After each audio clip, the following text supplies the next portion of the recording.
how we can use creative arts in children and young people with mental health issues. That's our remit as such. So my name is Dr. Simon Ofer. I'm a GP.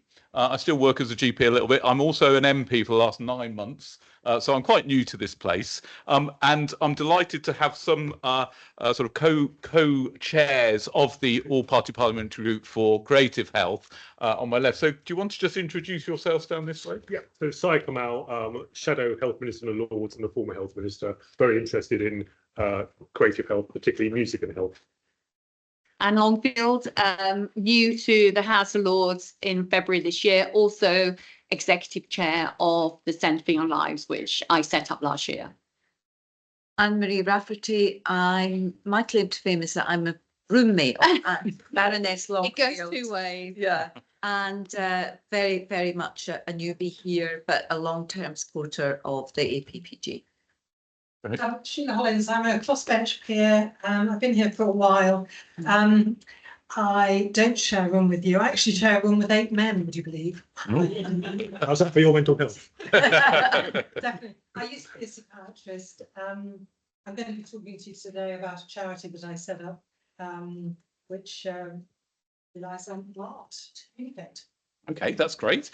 So what I'm intending to do, we've got a number of speakers, which I'll introduce, and I've got sort of time limits on there. So I'll let you know. Some of you got 8 minutes, some have got 5, and then at the end of that, we'll have questions from the audience. I think it's probably better to have that rather than being interrupted, because I think that will work better. But so if you have got a question, note it down, and that's the same online as well. You can note that down. A couple of quick things. I know that Said has to go out to do a question in the House of Lords, and I might have a vote, so I might disappear. So the chair might get handed round a bit. And then I'll come back. So I do apologise for that. Anyway, I'm really excited today because we've got lots of fantastic speakers. So can I thank everyone for coming? And I think it's going to be really, really interesting. I've got a few sort of 3 campaign asks, but I'll probably introduce those more towards the end. And I'm hoping that what we say now will sort of bring them out anyway. If there's any more, we can create that as well. So first of all, can I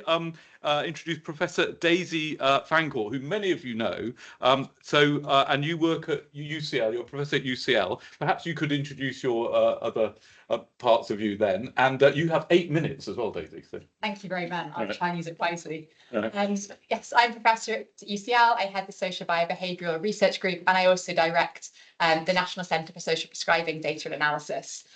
I'm really pleased that we're here to talk about young people's mental health today, because it's no exaggeration to say that it is in crisis. 1 in 5 adolescents has a probable mental health disorder, 1 in 4 young adults, and this is more than double what the rates were just 7 years ago. We also know that there are particular increases in certain mental health conditions. For example, amongst 17 to 19-year-olds, eating disorders used to be less than 1% of the population, whereas now they're over 12%. It's a 20-fold increase in the space of just 6 years. We are also aware there are lots of reasons underlying this. There are issues such as Gen Z coming of age in smartphone era, where they're using online interactions as opposed to in-person interactions to form their connections. We have global angst about issues like climate change, which is worrying more than half of young people. We have major social challenges like poverty, and we know that this is compounded by people who are facing this greater socioeconomic disadvantage, having the greatest mental health problems. Young people have reduced opportunities for play, particularly risky play, which is how we build our independence and our resilience. And we also have fragmented and complex mental health services.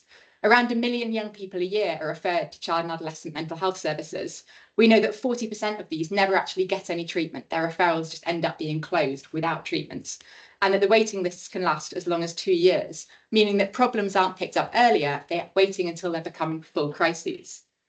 Now, in terms of research to date, we actually know that the arts can be really effective remedies for mental health problems, significantly reducing anxiety and depression. We know there are lots of mechanisms that explain this. For example, psychologically, joyfully engaging in arts experiences activates reward centres within the brain, leading to the release of neurotransmitters like dopamine and endorphins. Also, sad and scary arts experiences are valuable too. They provide opportunities for authentic emotional connections and allow people to rehearse the management of their own emotions. Participating in the arts helps us to regulate our emotions, helping to distract us from things that might be worrying us, or giving us chances for cognitive reappraisal where we can think about our problems differently. Arts engagement fulfills our psychological needs. It helps us to have mastery, purpose, meaning, coherence in our lives. And arts engagement enhances neuroplasticity in the brain, meaning that it supports cognitive functions that can be affected by mental illness, like mental fatigue or problems with attentional focus. Arts engagement physiologically reduces our arousal levels, helping to regulate our autonomic nervous system, reduce stress hormones like cortisol, and help us maintain balance, allostasis within our bodies. We're even seeing reductions in inflammation as a result of arts engagements, and changes in the way that genes are being expressed within our bodies, demonstrating deep-seated physiological pathways between arts and mental health. Socially, when we engage in the arts, it also supports bonding amongst young people. This is critical in an age of increasing social divisions and increasing online interactions. Arts can be a way to form social support networks and friendships. It's even possible through solo arts experiences to have these benefits. When we engage in art forms that are narrative, for example, we can build relationships with fictional characters, which are known as parasocial interactions, and they're actually really helpful. They help us to feel that we have a point of connection, acceptance. They help us to feel that we're not alone, and they can buffer against stresses in our lives. The arts also build our identities. We're not just then a young person or someone who has a mental illness, but an artist, a dancer, a band member. This can help to reduce stigma and increase self-esteem. In fact, research that my team has done has demonstrated that the arts are really powerful ways of increasing self-esteem in young children. And in fact, working with DCMS, we estimated that these improvements in self-esteem that young children get through engaging in the arts are worth over £300 million to society alone, just from that one outcome of self-esteem. The arts also encourage self-reflection and creative thinking, helping to build what's called our moral imagination, our ability to think creatively around problems and imagine different scenarios. We, again, in our research, found that young people aged 7 who are more creatively engaged in the arts display fewer behavioural problems when they transition into secondary school. And we know that within criminal justice, young offenders who have access to drama programmes show half the reoffending rates afterwards. The arts also provide opportunities for play. We can try on different scenarios and identities and simulate events that might occur in the real world and practice our responses. And positive emotions and cognitions through engaging in the arts can help us to think more broadly about our behaviours, setting emotions positive cycles so that engaging in arts might be the trigger for us also engaging in other activities that could be beneficial to our mental health. In fact, investing in the arts for children and young people's mental health is financially really beneficial to society. Our recent DCMS analyses found out that arts engagement on a day-to-day basis for young people brings them individual wellbeing benefits that are valued at over £1,000 a year per person. And for society, this equates to nearly over £800 million of savings in terms of enhanced wellbeing and improved productivity as a result of arts engagement. This doesn't even take into account NHS cost savings as a result.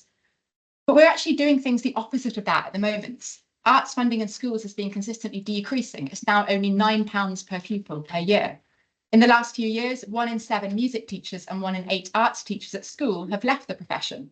There's been a 30% decrease in young people taking GCSEs and a 30% decline in A-levels in the last 15 years. And there's now been a 50% cut to per-student funding for arts degrees. Without exposure to the arts in childhood, we're much less likely to engage in the arts as adults, experiencing the mental health benefits then as well. There are some really exciting ongoing projects that are now testing innovative ways of bringing the arts to young people. Trials that we're leading at UCL include adding arts as part of social prescribing into waiting lists in child and adolescent mental health services, an 11-site trial involving 600 young people that's just concluded and will have results this summer.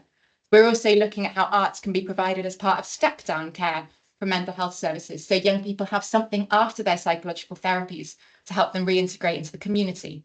And we're also doing primary prevention studies now with 30 schools around England, looking at how we can screen young people for loneliness and then refer them into arts and other activities to try and prevent the need for mental health services. We're not alone. I'd also point us to examples like Greece, that's currently planning a national rollout of arts of prescription for young people with severe mental illness, building on trials that we've been leading with them in adults that have had really exciting results. And we need these solutions. Our mental health service waiting list simply can't handle the volume of referrals coming through. And there's actually almost no evidence that medication works for mild to moderate mental illness in young people. So to be honest, I'm relieved that we're having these discussions today because I think they're much needed and I'm really looking forward to the discussion. Thank you. Oh, thanks, Daisy. That's fantastic. Me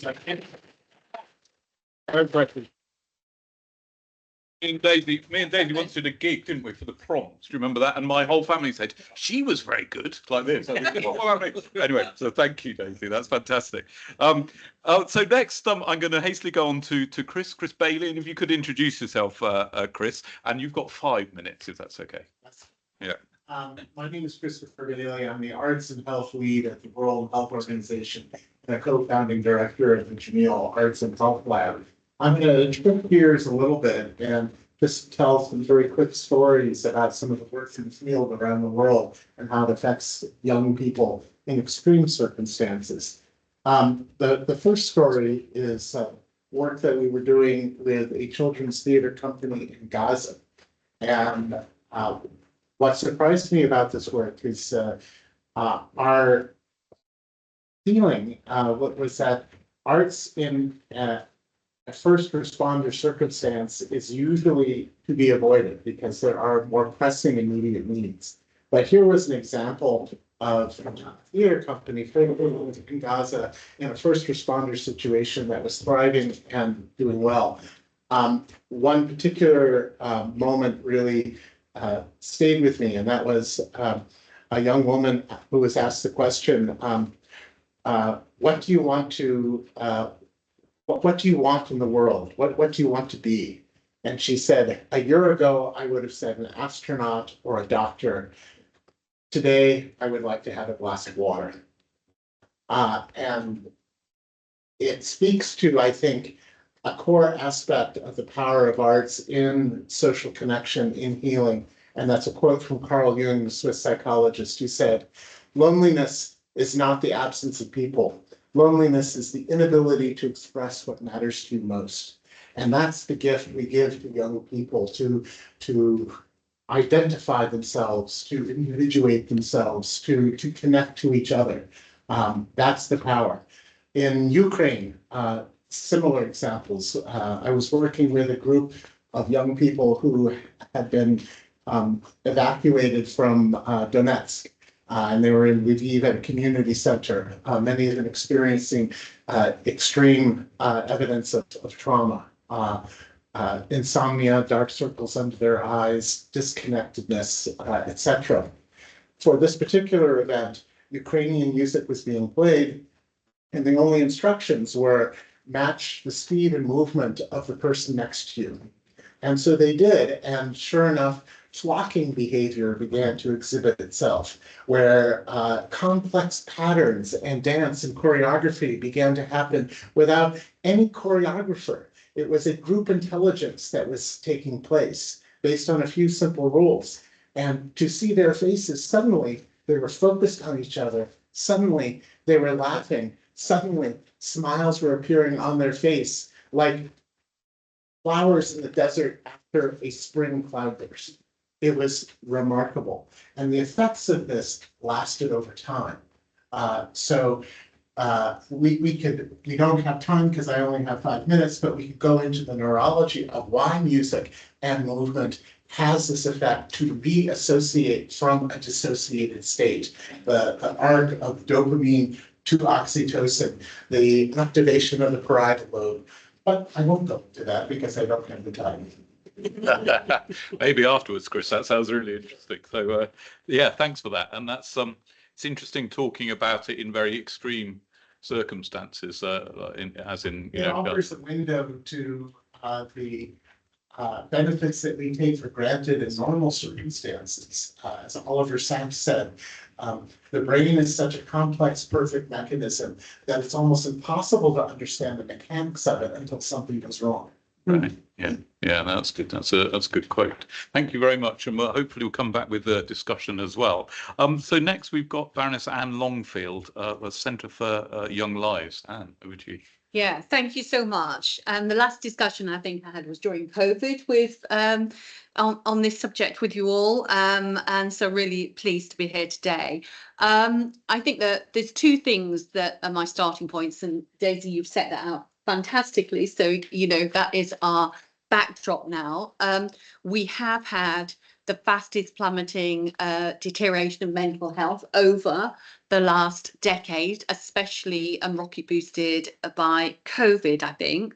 But also there's been a huge drop off in access to creativity, the arts and cultural activities. And I think it's no coincidence that those two go together. So what I'm going to be talking about is largely how we can rebuild some of those opportunities, especially within schools or in and around schools, but also what that means for young people in terms of the impact.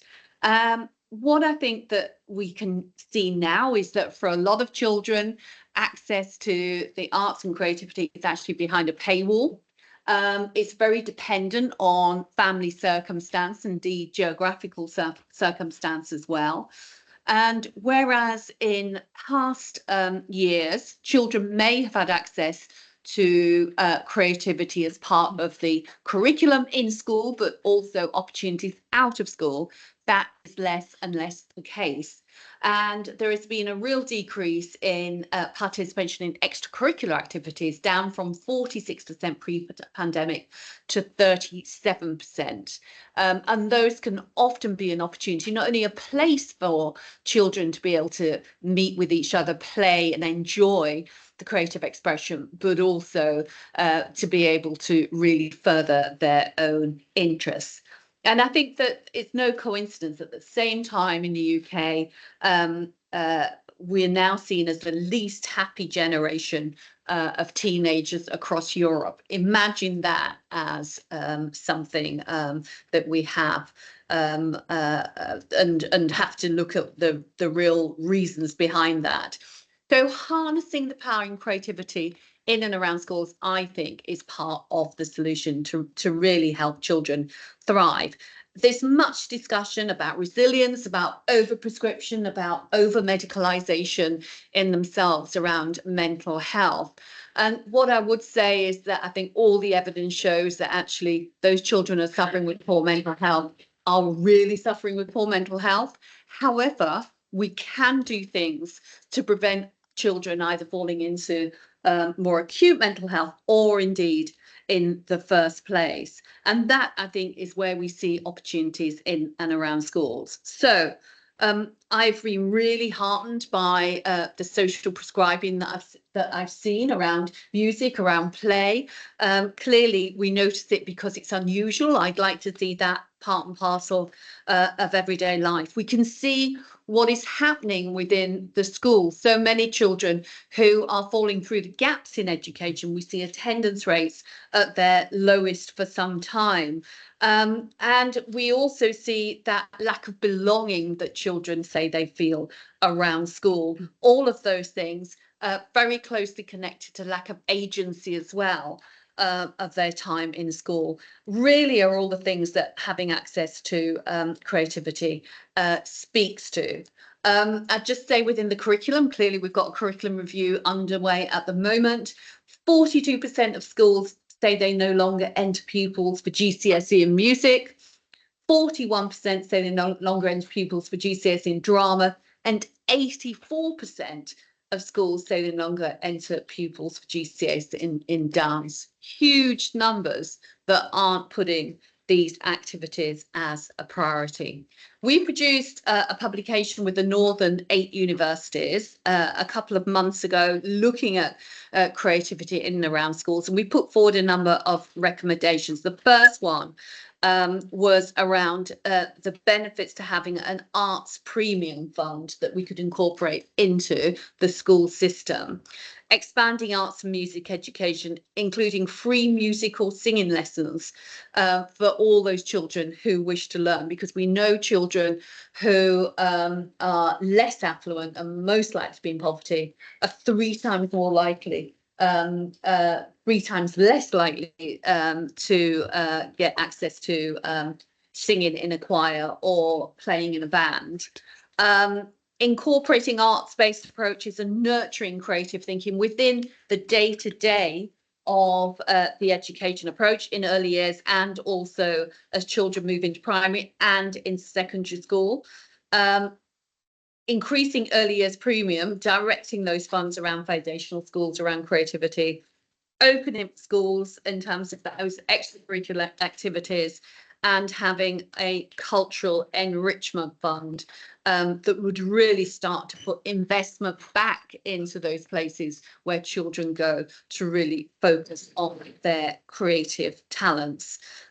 These are all what could be. I think what we've seen is that creativity and the arts has become very much a nice to have in too many children's lives. But what we know in terms of their ability to develop, to thrive, and really to develop in every sense of their personal skills, it's absolutely crucial. And I think that the work that you're doing as a committee has a real role in pushing this forward, but also really look at pressing hard on some of the agendas at the moment. Well, thank you. And you notice I'm not Simon. Simon's disappeared to go and vote. He will be back. And I also have to apologise because I have to go speak, but I will cut back as well. Next, possibly we have Gemma O'Brien, but we have to give her the opportunity if you want to. No, you'd rather not. That's fine. Next, we'll move on to Dr. Mayura Deshpande. Have I pronounced that correctly? Oh, thank you. Gosh, first one I've got correct today. Over to you. And you have 5 minutes. I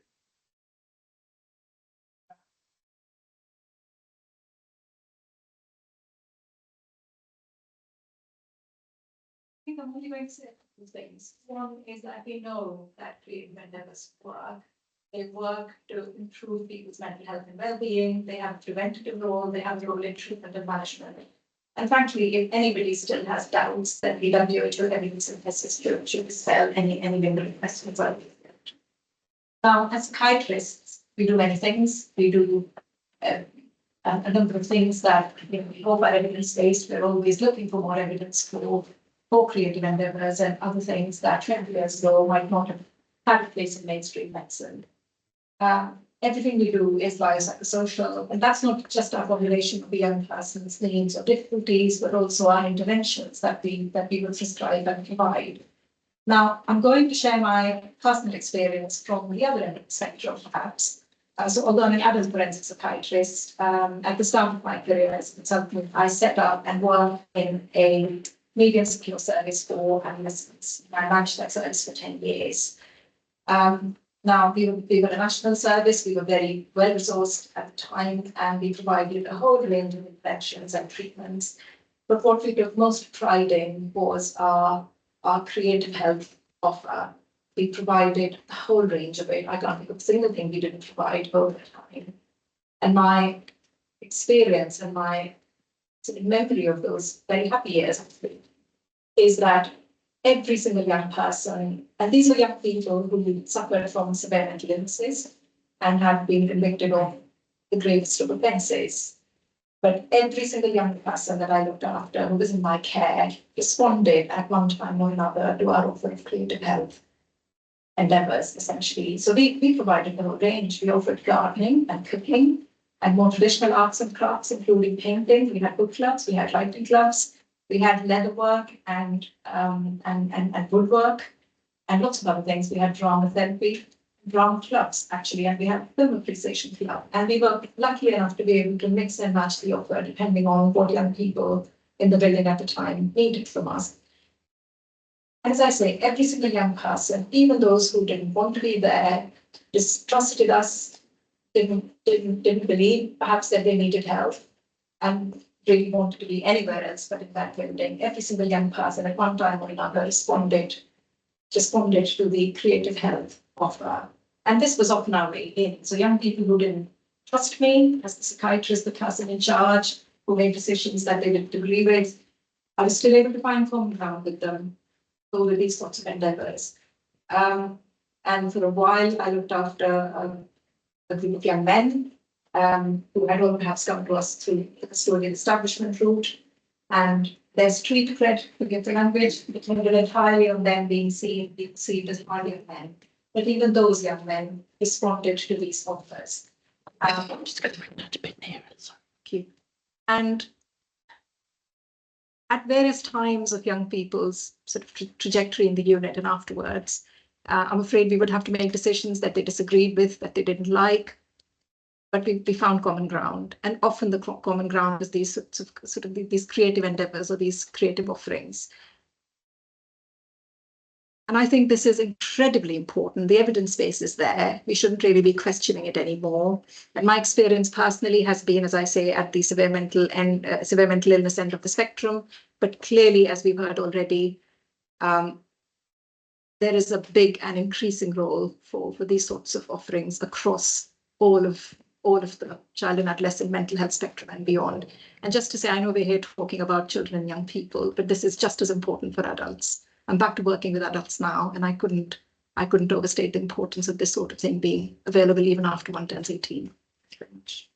And thank you. And I think that last point you made is extremely valuable. It's not only just children and young people, even though we're focusing on that today, it is really, some of this is very applicable to adults. So we've now set the scene, as it were. That was the context part of discussion. We're now going to move on to some speakers to talk about actual practical examples. We're going to ask each of them to use a timer for 8 minutes and speak no more than 8 minutes. First one, and please correct me if I've mispronounced names, is Malachi Patterson and Vanessa Carr from MusicWorks Gloucestershire. Are they here? Have I pronounced your name correctly? Yeah, correct. Perfect. Okay, please. And if you can try and get a microphone next to you so that people online can try and hear it. Over to you. Yeah, I'll go first, then I'll hand it to you. Okay, thank you. Yeah, so I'm Malachi Patterson, CEO of the MusicWorks. We're just going to talk about the background of our organisation, the work we do, the impact and the success that we see. So at the MusicWorks, we transform young lives through music. Our work is rooted in improving the mental health and well-being of children and young people, which shapes our approach to everything we do. For over a decade, we've pioneered the use of music as a first engagement and early intervention tool, creating moments that spark long-lasting positive change in young people's lives. Research constantly demonstrates that music is young people's highest interest, making it a uniquely effective way to engage those who may not respond to traditional interventions. Last year, we worked with over 8,000 young people across Gloucestershire through our proven approach, which is grounded in the self-determination theory, one of the most well-evidenced frameworks for improving well-being and motivation. Music naturally facilitates all three key elements of the self-determination theory. 1, autonomy. Young people choose the music that they want to make at their own pace. 2, competence. Our music leaders help young people discover and develop their talents and help them feel capable. 3, connection. Music creates natural opportunities for building relationships, first with our mentors, then with peers. These fundamental needs through music doesn't just improve mental health in the moment, it builds young people's capacity for resilience, leadership, and healthy relationships that benefit them throughout their lives. The confidence and self-worth they develop becomes a springboard for emerging positively with education, employment, and their wider communities. Our primary focus targets young people from challenging circumstances and those who are underrepresented in service access and face higher rates of mental health challenges. We deliver sessions from our state-of-the-art music studios in Gloucester and the Forest of Dean, as well as our outreach sessions where our mobile music bus brings music-making activities to underserved and isolated communities. We offer weekly one-to-one music mentoring programs, which show a 79% improvement in mental health outcomes.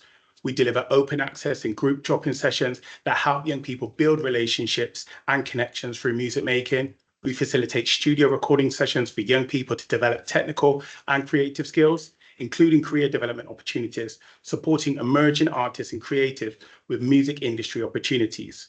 All these programs are facilitated by our skilled music leaders to help young people create the music that they want to make in how they want to make it. We know the importance music can make in a young person's life.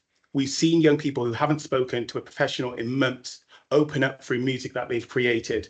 We've watched young people who have been failed by the system discover not just their voice, but their value. Through our work, we know that the most powerful intervention for a young person's mental health isn't always found in a clinic. Sometimes it's found through creativity, where healing happens through connection, by giving them a voice and helping them feel empowered. Wow. Thank you very much. I know I'm slightly biased here because I play in an amateur rock band, an old man's band, and I know the power of music, for good and bad, I should add, by the way. Next person, we'll move on to. Oh, sorry, I'm terrible. Sorry. Please carry on. I'm glad you split it rather than. Yeah, Thank you, so sorry. um, I said very badly. I'm Actually, here to represent a young person that's been like, I've just had the best experience at the Music Works. I was really struggling with my mental health, and I don't even think Malachi knows this, but I met Malachi and he told me about the program, the Office Development Program there. And since then, my life has just changed drastically. Mentally, I feel like the program led me to have a lot more confidence in myself. Like I'm sitting here talking to you guys. But also it's just like day to day, I've met people that I would have never met through the program and through being in the space. I've had conversations that since have changed the way I think, and also just made me realize I'm not alone in so many aspects of my life and in my experience. And yeah, I think the space is filled with creatives that genuinely love what they do. And I think it's so unique to be in a space and see everyone smiling and everyone like genuinely happy to talk to anyone. The young people there, my brother goes to the other programs there and he can't wait to go. We struggle to get him to do anything else, but when it's the music social on a Thursday night, he's running there after the bus. And I just can't stress enough how much it's improved my experience, and to think that there's 8,000 other young people that have had a similar experience to me. I can't speak about it enough. But yeah, thank you for your time. thank you.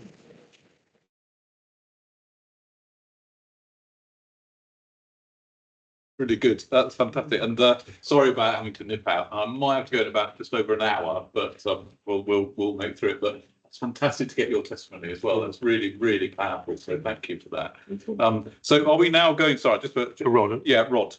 So Rod and Hafsa, and you have 8 minutes as well. Perfect. We're going to split it in two, so I'm going to go first. Right. So my name is Rod Kippen. I'm the clinical lead for creativity and social action at 42nd Street, a mental health charity that's been supporting young people for over 45 years.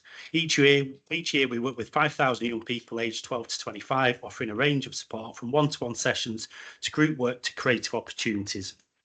I lead our creative group work offer through the Horseball, a creative space and gallery attached to the main service, which is dedicated to exploring the links between creativity and the mental health of young people.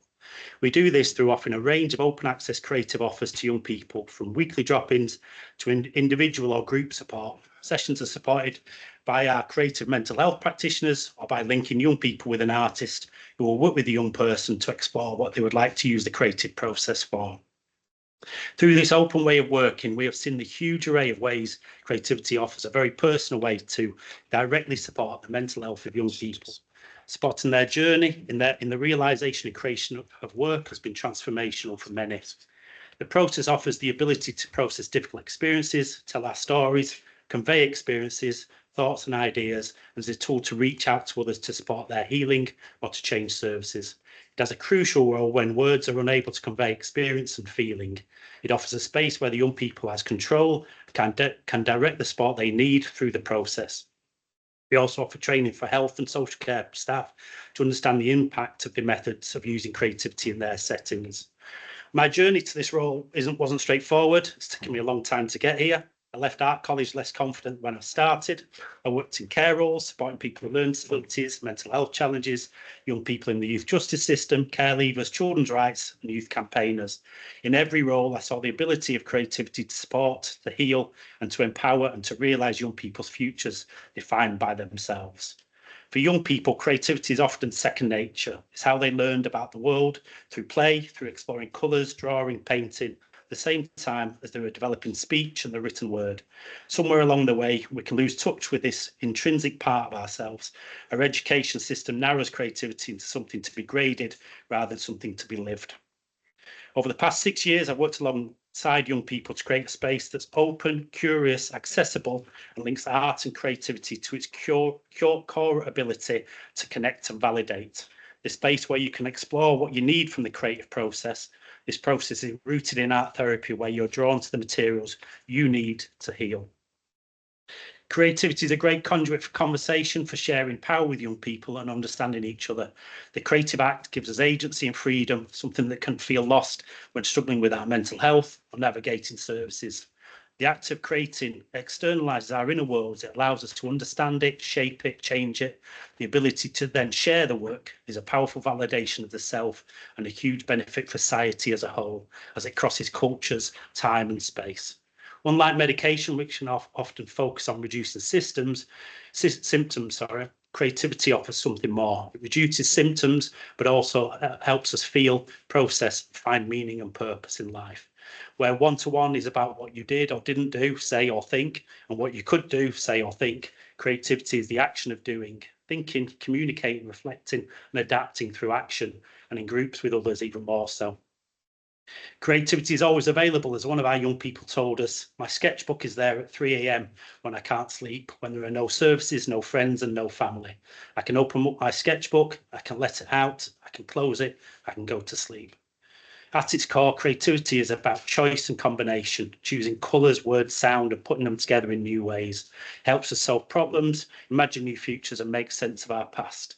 We already have everything we need to make creativity a central part of mental health support. Britain is rich in creative talent. We just need to reimagine how we use it, not just in the classrooms, but in life, returning creativity to its rightful place as a tool for connection, expression and healing. Because when people feel they matter, when they feel seen and heard, there is no stronger foundation for our mental health. Thank you. Thank you. And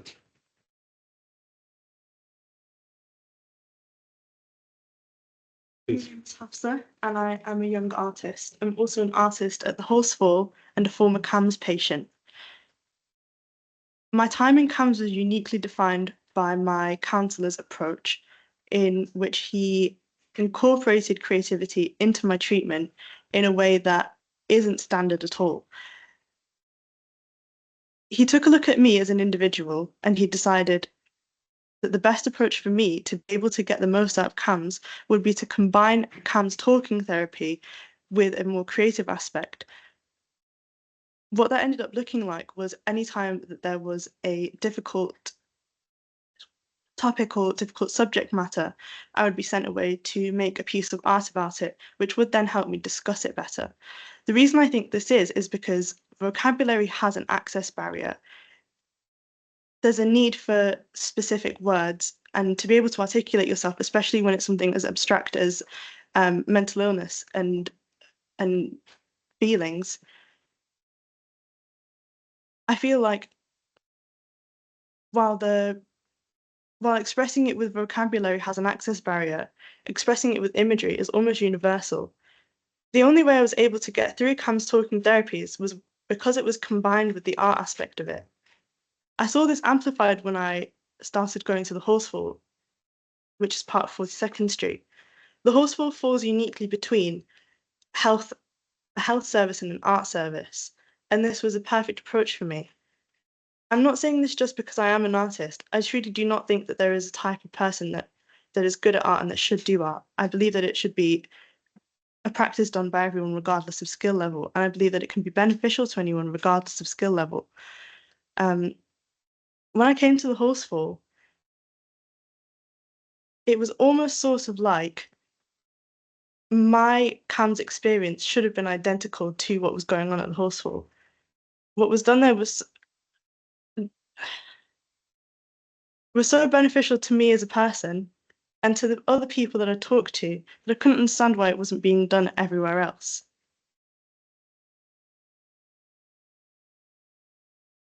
I think that creativity has a very strong case for being put in young people's mental health services.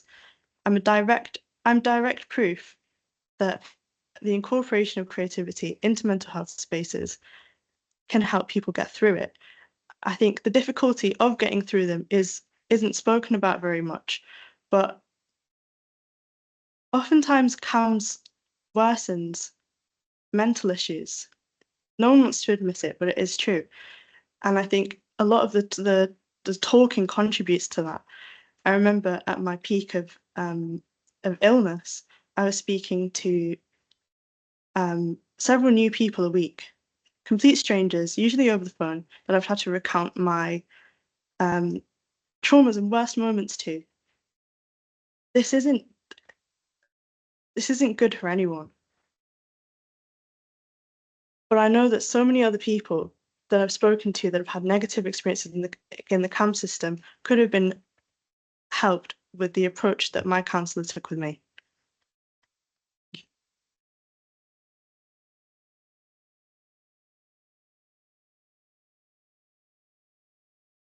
And also earlier on to Vanessa, thank you very much for sharing your own experience. That brings it all to life. We can talk about this as politicians or debate it, but you really brought it to life for us. And I think we recently debated the mental health bill in this House. And one of the issues that came up time and time again was the experience of young people being able to communicate and get across their feelings. And you express powerfully how arts, music, all the things we're going to talk about today is another way of communicating and getting across your feelings, but also helping you to come to terms with many things as well. So thank you very much. Let's now move on to, we've now got Professor Vicky Kaku, is that right? Am I correct? Have I pronounced that correctly? Thank you very much. And from Arts for Us, Edge Hill University. And you, I'm sorry, you've got 5 minutes. I hope you don't mind that. Is okay? I'll go very fast. Oh, thank you. Thanks for that. I am Professor Vicky Kark. I'm directing the Research Center for Arts and Wellbeing at the Edge Hill University. We are an academic institution, and as such, we're training practitioners and artists, but also as a research center. We're doing a lot of research relating to the arts and art therapies. And we're very aware about problems young people are faced. So a lot of our current projects are very much around youth mental health. I'm going to talk about 2 projects in particular. The first project is called Arts for the Blues. It is an evidence-based creative psychological group therapy, and it draws on helpful factors from the literature on nice recommended therapies on one hand. So a lot of what is already on offer in CAM services, as well as art therapist practice. So we developed it in collaboration with the University of Salford, and we had artists, therapists, and art therapists in the mix, as well as a lot of young people who contributed on what they thought was important. And we wanted to originally tackle depression and anxiety in specific areas in North Manchester. So that was a starting point for us. But we received funding from UKRI, and specific call was the Mobilising Community Assets to tackle health inequalities. And that funding was very much about scaling up projects. We did a lot of work to learn how to scale up projects of this kind, which are difficult to do. And we published a report on guidelines and recommendations that was prefaced by the WHO Behavioral and Cultural Insights Officer, Niels Fjetje. As a result of that work, we managed to scale up Arts for the Blues in different services and organizations, and it is now part of routine delivery in 4 CAM services in the Northwest. So it's a massive achievement. So young people can have different experiences, hopefully, or improved experiences in a larger scale. We're also offering it at a number of schools and several charities in the Northwest of England. We are currently growing the evidence for this intervention nationally and internationally, and we have received additional funding to look at the work we're doing at CAM services with funding from NIHR. And we also have taken this work internationally, currently in India, Nepal, and Bangladesh, where with funding from ESRC and support and leadership from Queen Mary University Council, we're trying to address youth mental health there from rescued child laborers. So a lot of growth in that. That's the Arts for the Blues intervention. The other project is the Arts for Us. It is based on a scaling up experience. It's shifted our thinking from looking at one intervention to thinking about systems and how to change systems and services. And we received 2.5 million funding from the same funding body and the same funding call. The program is led by Edge Hill University and is attempting to identify best practice in place-based arts initiatives that support the mental health of children and young people and enable these initiatives to become accessible, scalable, and integrated in current service provision in order to tackle health inequalities. We are working very closely with 30 young lived experience experts as our co-researchers. So that's the foundational work for this project. We're also collaborating with over 50 partners from different sectors, including health, education, local authorities, etc. We're working also with organizations internationally, and the Jamil Arts and Health Lab is in the mix as a collaborator. And we're producing a number of different outputs. One is one type of outputs involve creating evidence synthesis of what works for children and young people. We're looking at effectiveness and cost effectiveness of the arts and art therapies, and we're collaborating with a number of different universities. We're working with UCL, with New York University, Manchester, and Bangalore University as part of that work. We're also collecting a lot of empirical data, collecting data from children and young people and their families of what is important for them. We're collecting data from frontline staff, and we're due to start that big survey to see what frontline staff think is important, how to make changes in the services and where they're working. And we have a digital thread that is going through all of this work in order to create links with young people and create easier access. So these are some of the outputs, which we're still more things are due to come from these projects, and we're expecting for different regions to have an impact on improving the well-being of children and young people. And we're hoping that this will not be Northwest only. We'll have an impact nationally and internationally. And we want to we will present some of these outputs on the 28th of June. I was told I need to mention that date from my partners because we are going to have a big event happening in Omskirk at Edgehill, where we're based. We're going to have some lovely people with us, like Chris Bailey sitting next to me will be there. We'll have the chair of the National Social Prescribing Network, Sean Brand, and we have Kevin Turner, who is an artistic director of company Chameleon. So good stuff to come, and hopefully we'll have some good attendance. There will be, the day will have heavy involvement from Young Arts for Us panel, who will be involved throughout the day and have made decisions on what we should have and shouldn't have for the day. But thank you very much. Well, thank you. It's now passed on to me. It's you next. I'm sure they'll be back by then. We're moving on. Another 5-minuter. I can see the script here now. And it's Dr. Catherine Jenkins, GP, Arts Boost Wales. Yeah, it's a real privilege to be invited to talk to you today about some of the work happening in West Wales. I speak on behalf of the Arts and Health team at Halda Health Board and also the project lead for Arts Boost within CAMS, Katie and Shane.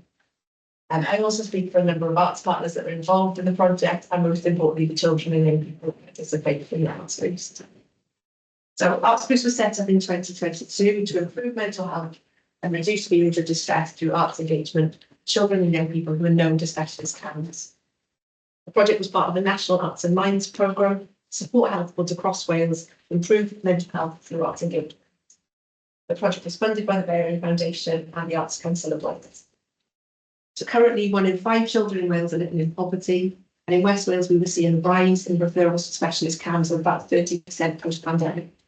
The demand is outreaching the capacity and the wings of this programming. Arts Boost was part of the strategy to strengthen models of care, provide earlier intervention, and preventative approaches through active participation and engagement. The project also aimed to improve the patient's experience and the quality of care. Arts Boost is now going into its 4th year, and the project's evolved and developed during its time, and there's been a lot of learning along the way. Howard Art covers a really large geographical area in very rural West Wales. So this creates some challenges in terms of provision of services. We were fortunate to have some really experienced arts and health organisations working across the area, as well as a newly established arts and health team in the health board, and lots of support within specialist camps for this project. So initially we held an open call and we commissioned 3 artist partners who were able to offer a range of artist-led creative activities. This included animation, mixed media art, and aerial movement. We designed a new pathway of care, which involved an offer of 6-week creative activity for patients. The pathway was really carefully thought through, bearing in mind how best to offer the service to patients and how to provide quality care. The arts partners had rigorous safeguarding, equality and inclusion policies in place, and we offered induction training and emergency signposting guidelines. The artists were also offered their own therapeutic and reflective sessions to support themselves. The arts organisations were commissioned and had a duty of care to the children and young people they were working with. 2 artists were always present in every workshop, and each child involved in the project was allocated a caseholder within specialist camps to support them on their journey.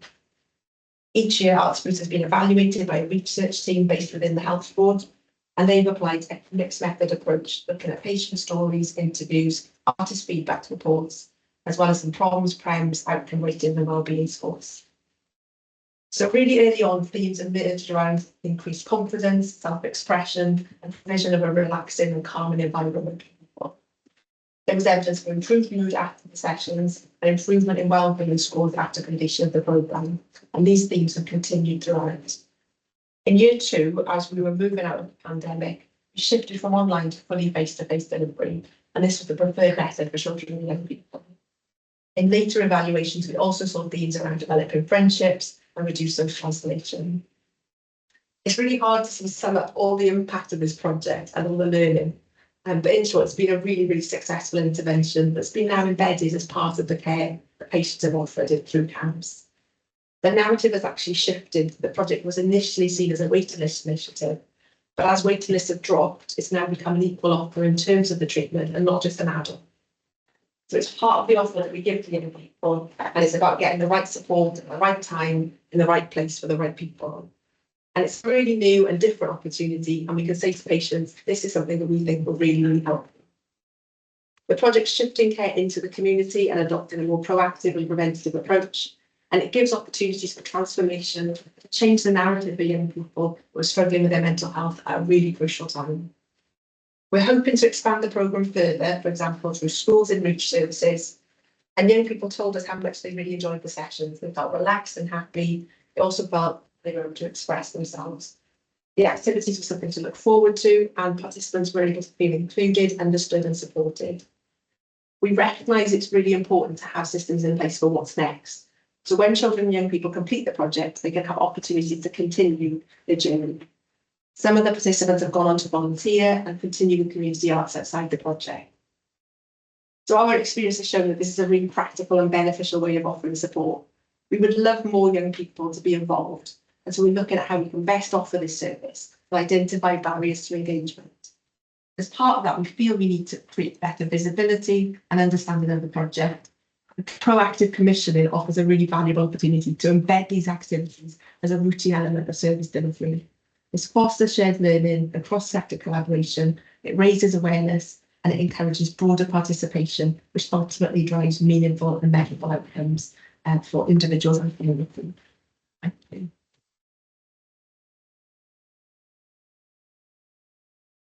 Great stuff. So important to learn from these brilliant examples. We're now going on to Nathan Dennis, First Class Foundation. Awesome, I'm here. Put the time wrong because I can speak England when I get passionate about this topic. So nice to see you again, and last time I was in year 2022, Birmingham, the Young Commission and Young Life. Yeah. But thank you for the invite. I'm going to give you 2 perspectives. I want you to all remember 4 keywords. Based on some work that we've done in the West Midlands, there was 4 key things that have been coming out of our projects that seem to be working. Number 1, having equitable partnerships when you're thinking about doing this type of work. So what does that mean? That means if you're working with professional services like CAMS or commissioners, and you're trying to engage with grassroots organizations, when you're talking about resources, make sure it's equitable. But what I see always happens around this type of agenda is that researchers, evaluators come into inner city and different kind of communities, evaluate us, report us. Oh, that's an amazing idea, and then run up with the idea, get it resourced, and forget about the grassroots organizations. So that's one thing I wanted to put out there, put it out loud, to make sure that if you're doing any partnership work, make sure it's equitable. The second thing is that any type of work around this creative mental health, it needs to be co-produced. Young people need to be front and center of the work, coming up with the ideas, coming up with the strategies, coming up with the thoughts.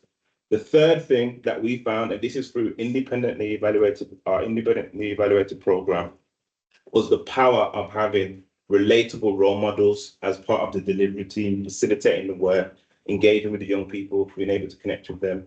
And then the fourth one, if I can remember properly, is having psychologically and culturally informed spaces.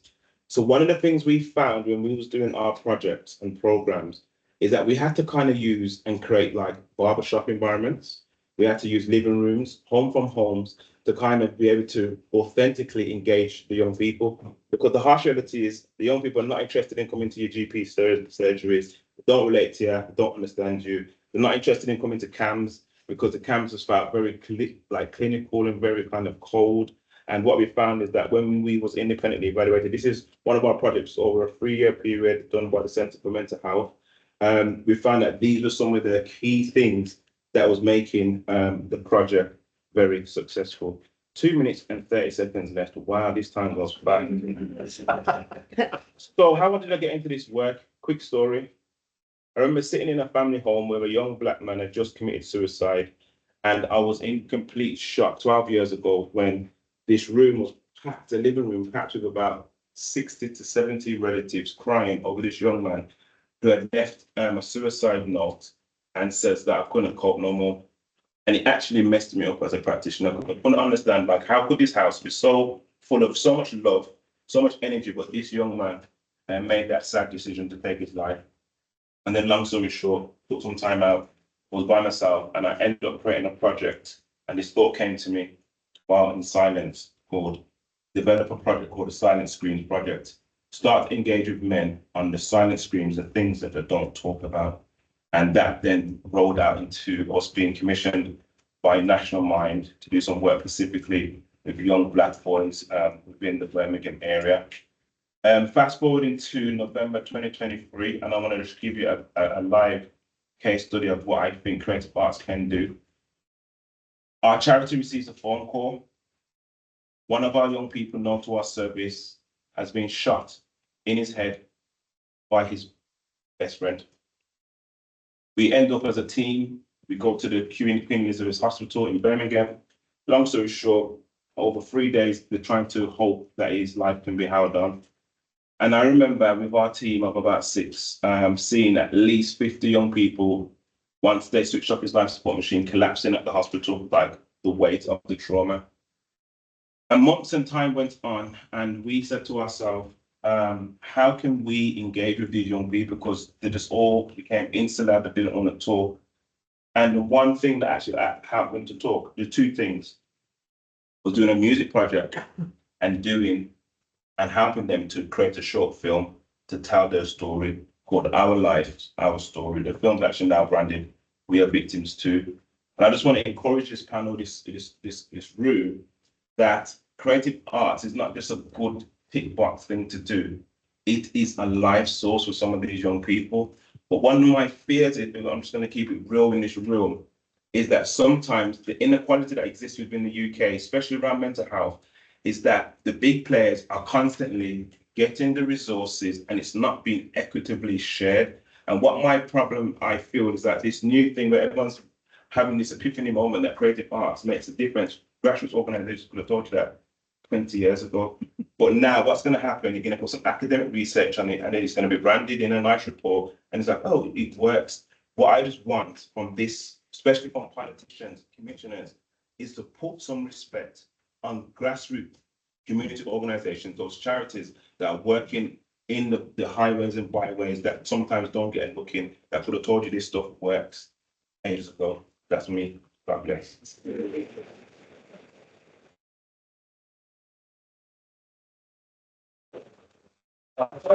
Fantastic. So I've written a lot of things down there, so that was clearly a really fantastic talk. And did you say, was it called Silent Screens? Yes, Silent Screens Project. But if you want to read the evaluation report, it's called Shifting the Dial. Yeah. Report, and there's a report called Against the Odds.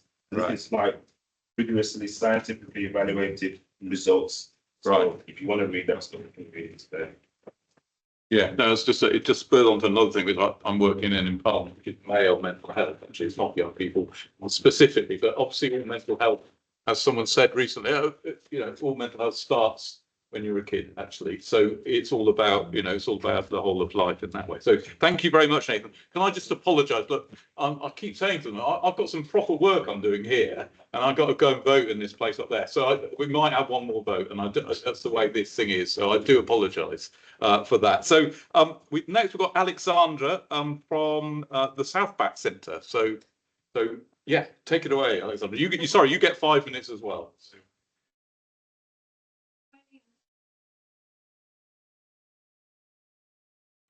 Engagement offer at the centre involves work for schools. It involves work with supporting the next generation of creatives through our talent and arts development programme. And also over the last 5 years, a programme on arts and wellbeing, which initially has supported older adults.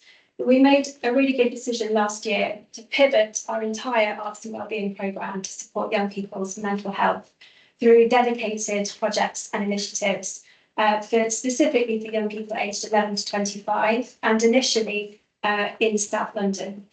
And in South London, and in particular in Lambeth, current estimates are that 1 in 6 children in a class of 30 have a diagnosed mental health condition. So we are very, very passionate, very committed. We're seeing this in front of us all of the time, and it's really important work for us to begin to address this need. Founded in 1951 at the Festival of Britain, 2026 marks the 75th anniversary of the Southbank Centre. And this is a really big moment for us as an organisation. It represents a big programme of change. And through a whole variety of projects and initiatives and events, we will be anchoring and celebrating and championing the voices of young people, whether as makers, as creators, as thinkers, as future leaders. Our intention, and signalling quite a significant legacy of that 75-year history, is a plan to launch a capital campaign. And at the heart of that capital campaign is our ambition to reimagine a part of the Royal Festival Hall as a new dedicated youth centre space. And we hope that this new space will be part youth centre, but also part creative health intervention, offering a range of free creative activities and programmes for young people, providing a space to explore their creativity, build a community, learn new skills, and experience the joy of live art. And through our partnership with the South East London Integrated Care Board, we're also intending to broker additional wider services into the space, with the idea that by having essentially a one-stop shop for not just building their creativity, building new skills and so on, but they're also able to support and access wider support that they're currently not able to through the community. And through this, we hope to begin to tackle the health inequalities that, as all of us know, intersect very significantly with mental health for young people in our local community. We can't do this work without really significant partnership working. I'm conscious that lots of our partners are in this space today. And we're building our partnerships across delivery, evaluation and strategy at the moment. Our partnership with the South East London ICB is really at the heart of this. We're also the resident, we have as a resident within our building the National Academy for Social Prescribing, so supporting the children and young people social prescribing movement is really core to our programme.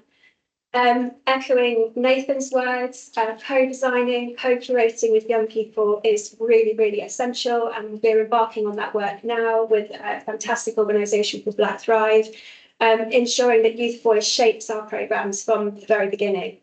And we're creating an alliance of co-delivery partners across South London, particularly Lambeth and Southwark, to co-deliver this work with us and ensure that a wider group of partners also can access the benefits of this new space.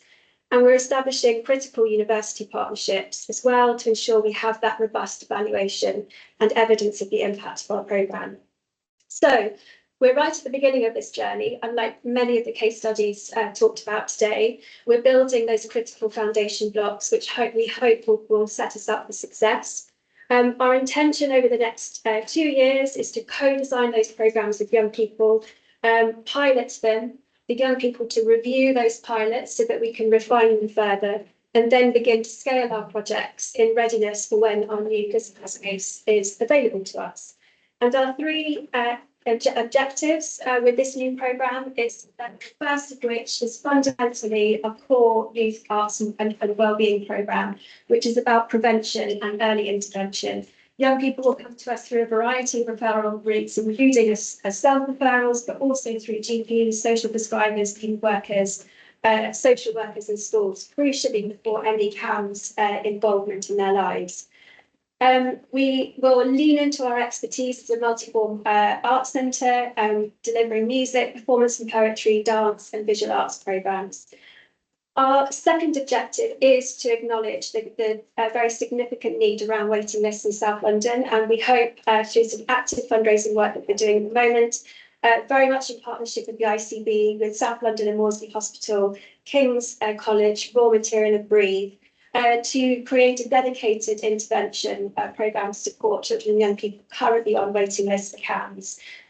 We hope that this will be delivered as a clinical trial, building on the work that King's have done recently with its partners through the Shaper programme, which many of you will be familiar with, and create robust evidence on the impact that creativity can have on young people's mental health, potentially showing that actually creativity could be an alternative viable pathway to medical intervention.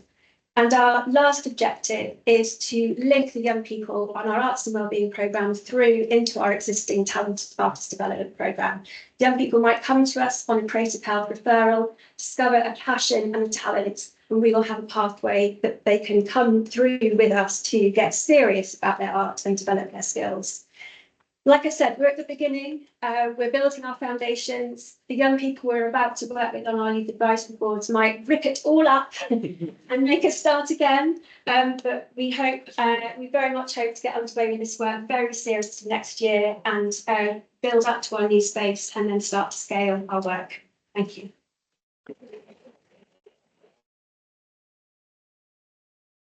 Thank you, Alexandra. And one of our sort of campaign asks really is around waiting lists specifically. So that's really interesting what you're doing. And I know from what David was saying as well that there are other initiatives, and it may be. I mean, it seems a bit crazy to go and say we've got this awful waiting list. Let's give them something else. So, and I like your idea of actually making it a primary referral system as well. So that's really good. Thank you very much. Now, last but not least, we've got Baroness Sheila Hollins, and it does say you've got a presentation. Is that right? Well, I do, and I realise that not everybody can see the presentation, but there is a solution to that, which is that my colleague Katie has got some picture books, so everybody at the back can have a picture book, right, and the rest of us will just have to look at some pictures on the screen.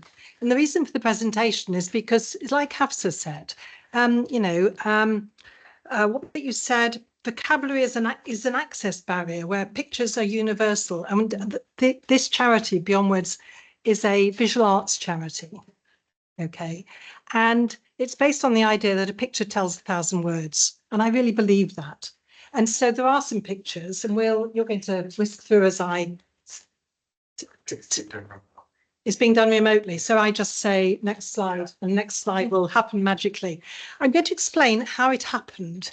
I have an autistic son who didn't speak as a child, and so we discovered that he loved silent movies, and he would laugh, and he loved picture books, and he devoured them, but he couldn't speak, and he didn't really understand what we said to him. And I didn't want him to miss out. I wanted him to go on an adventure holiday. And my husband's a bit of an artist. So he drew a little cartoon picture strip of going away on holiday. He was going to climb a mountain, go horse riding, go abseiling. And at the end of the week, he was going to come home on the coach and we'd all be there to greet him. And off he went with a bit of paper in his pocket and had a wonderful time, aged 8. Okay? And then I was a psychiatrist, I was a child psychiatrist, and then I started working with people with learning disabilities. I was also a psychotherapist. And I was asked to see a patient who didn't speak, whose father, it turned out, had died, and whose behaviour was really concerning. And I said, he's grieving his dad. And the nurses said, he can't be because he doesn't speak. And I thought, aha, we need to find some pictures. And I went looking for a book or some stories about a parent dying. There were none. There were none. The children's publishers said definitely not, far too difficult, far too painful. So we created one. Now, these books are, the people at the back don't start at the back of the book, start at the beginning. I can see some of you looking at the back. That's the wrong way to start. You start at the beginning because there are no words, okay? No words. There are some words at the back to give you a bit of a hint. But the words, the idea of the words is that you have to determine what the picture is saying yourself. Right, okay, let's have the next slide. Who reads them? Well, children and young people, but also adults. There are people who may struggle with the written word. They may not be able to express their feelings and emotions. They might only have words, if they do, for emotions such as happy or sad. Okay. If you put children together to read a picture story which tells you about something in their everyday experience, which is difficult, their language, their vocabulary increases, their ability to communicate their feelings, their understanding that other people may share those experiences really change things. So let's move on. All of our stories are co-created with the readers, all of them. Every book before it's finished will have been read by probably 100 people.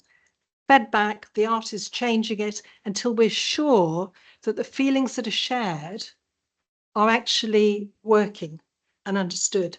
And the story we've got about 60 books in print now. The story that the children or the young people or the adults read may be very different. I mean, there's one book, Sonia's Feeling Sad. I know at least 4 different versions of this story as to what happens, okay? At least 4. The point is, there isn't a right or a wrong answer. And so a nurse or a teacher who comes in and says, oh no, that's not what it says, is misunderstanding the whole point. The whole point is to allow the person, the reader, to be able to make sense of what they see and through it tell their own story and share with the trusting group what's happening. I should say that they're co-created, but that also all of our stories so far have always had a psychotherapist as a co-author. Okay, because they have to be psychologically informed, and the spaces where children and young people read need to be psychologically informed, whether it's in school or whatever. Let's move on to the next slide. I want to tell you about we started off, and I don't think anybody else has really spoken about special educational needs, but our books were designed, our stories were designed with people with learning disabilities.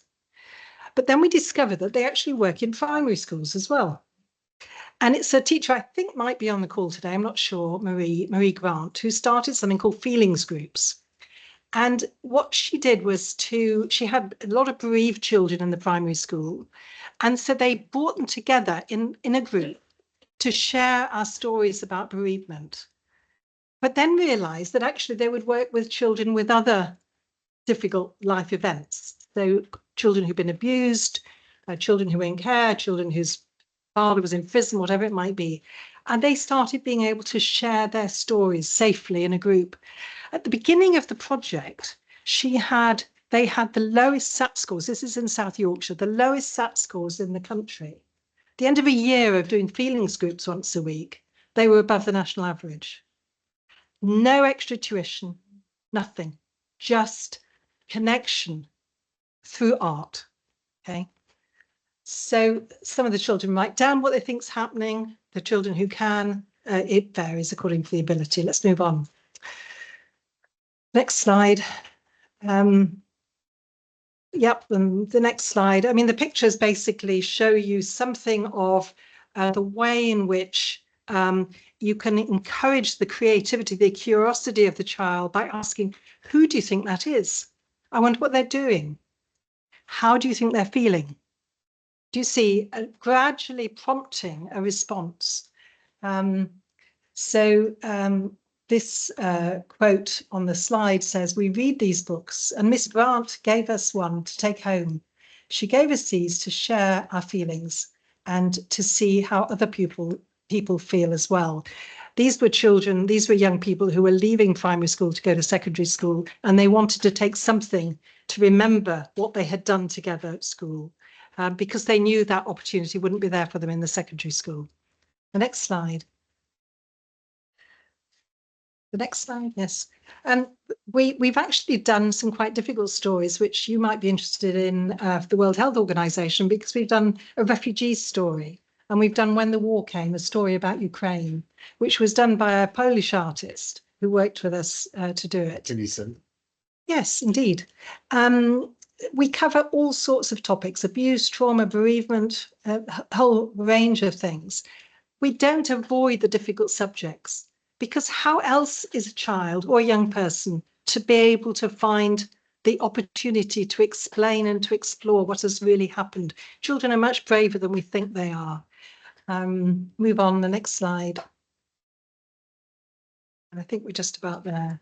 But, well, we could hear what Lee has to say, a teacher working in a special school. Is the video going to work? Play the video. No, we can't hear. We can't hear. We can't hear, so we'll move on. Can you just move on to the next slide then? Yeah. And the next slide.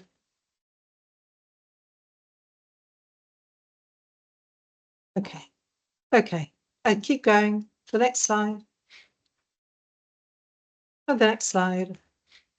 We've done some evaluations. There's not time to share them here. The important thing to say is that the best hoped for outcomes were achieved by 94% of pupils in 22 special schools. Teacher confidence grew in being able to use them. 92% of children, the literacy increased. You know, it's just lovely way of working, but it's a bit different. And the last slide. Just keep in touch with us. We have a project at the moment to set up book clubs all over the country. Some of them they're in libraries, they're in schools. It's fun. I'm passionate about it. Thank you very much.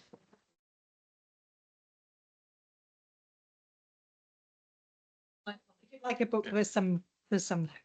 Sheila, thank you very much. And you have to dash off. Sorry about that. We both have to go, I'm afraid. Seems like we actually worked quite hard here, doesn't it? Good impression.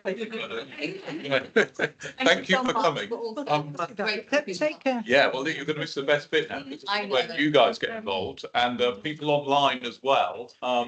So what I'd like to do, I've got a few. I've got some statements around what we want to make a campaign for. I don't know whether to bring that in now or maybe get some questions. So can I have an idea? Have people got questions? If we got so we've got some hands up there, and if you could put your hand up online as well, if you've got any questions online, that would be really useful too. So should we start with you? Could you just introduce yourself as well? Yes.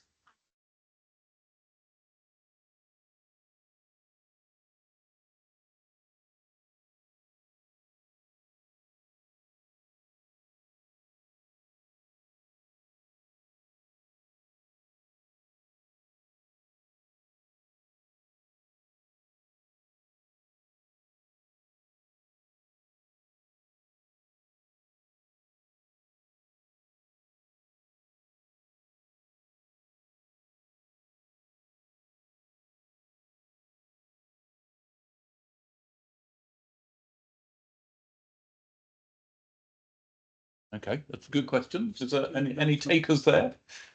You want to You don't, you don't have to say a few words and we can all chip in. Well, I'm not quite sure what to add to my statement other than I am autistic. So if that sheds any light onto my previous statements, Yes. I think, what do I think? I suppose it's really interesting to talk to you about the words being very difficult, and even we interviewed you recently and you couldn't get the words to say the words were difficult. Yeah. So I think what I find in the group, it's a hugely diverse group that come to it. I think people with, I don't know if it's true, but it's apparently 80% of artists are dyslexic. I think we go to creativity, I think. So Yeah. I think in the room there's a huge diversity. But yeah. It made more sense to you, do you think?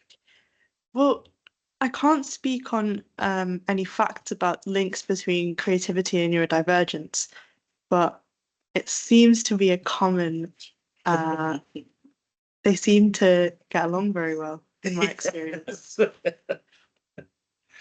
And I think that one of the things neurodivergent is it becomes much more difficult when it's also associated with mental health as well. So when there's coexisting issues, and there's certainly a very strong link, I think, in that you're more likely to have mental health issues if you are neurodivergent. Yeah. But maybe that's because you're treated in a certain way. I don't know. Well, I also think that my mental health issues came from being undiagnosed until I was age 16.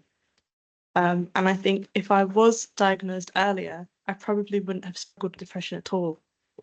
I think there's something to be said about early diagnosis and diagnosis in female children and Asian children. I think that the diagnosis process should be widened to all genders and ethnicities. 100%. Yeah. It's interesting. I think the creative space allows you to engage in whatever level you're happy with, and I think that's really neurodivergent friendly. Really, you can lead, you can come in and just work quietly, you can interject, you find different materials that work for you. So it has this ability. The open creative space has the ability for you to negotiate it how you feel best on that day. Really.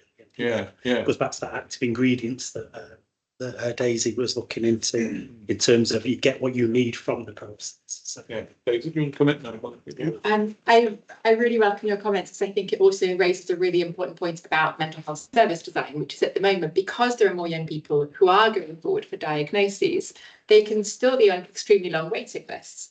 And in a way, your diagnosis can be helpful, but it's not the solution in its own right. So as soon as people are entering CAMHS, the model we've been trialling through our current CAMHS project is that people are offered social prescribing, including creative health, immediately. So as soon as you've entered that service, you're not waiting for your full diagnosis to then be deemed eligible for this support.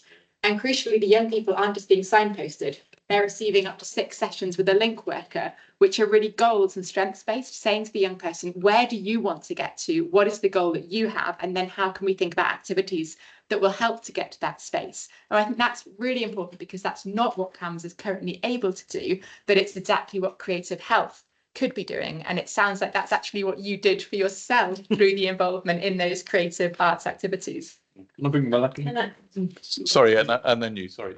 Yeah, I was just going to go off your point in saying kind of like creativity, the access to that can be entry level, and actually I think is really important around when I was speaking about autonomy and that self-determination theory. Actually, as a young person, if you have neurodivergent or any other disability, for you to create, you can create by any means. It doesn't have to be a talent linked to it or anything like that. Entry level is first access. I think that's really important. Through our provision, we see a lot of young people from all different backgrounds in a room together, collaborating, making music. And actually, it's not about talent, it's just about creativity, which is that just first access baseline. And it's not about diagnosis either, is it? So sorry, Just to say a couple of points there. One, as a researcher, we have growing evidence at the moment on the value of music therapy and dance therapy for people with autism, and other art forms are also growing their evidence substantially. And this is not only for prevention, but also, sort of we're thinking about CAMHS services in themselves. And there is a project we're currently doing on dance preferences amongst people with autism. We're talking about, work that is currently not sufficiently addressed in terms of what people want and what children are asking for. And that's a big, should be a big push in terms of policy making as well. Not only whether something works or not, but also diversify what we have in terms of current provision. At the moment, what we have for therapeutic interventions and CAM services, it's apart from the waiting list, apart from the backlog of provision, we also have extremely limited optionality. So people with diverse needs and disabilities, marginalized groups, people from different ethnic backgrounds or whatever, do not find anything there that could speak to themselves, and that's a big thing. And we have, we have to create a commitment where creative intervention and interventions that have also a qualified practitioner behind them and safe and all of that are entered in mainstream service provision within as therapy rather than only before or after. Yeah. Good point. Chris, do you want to come? Well, I actually want to focus a little bit on the disability side of it for a moment. Words are overrated.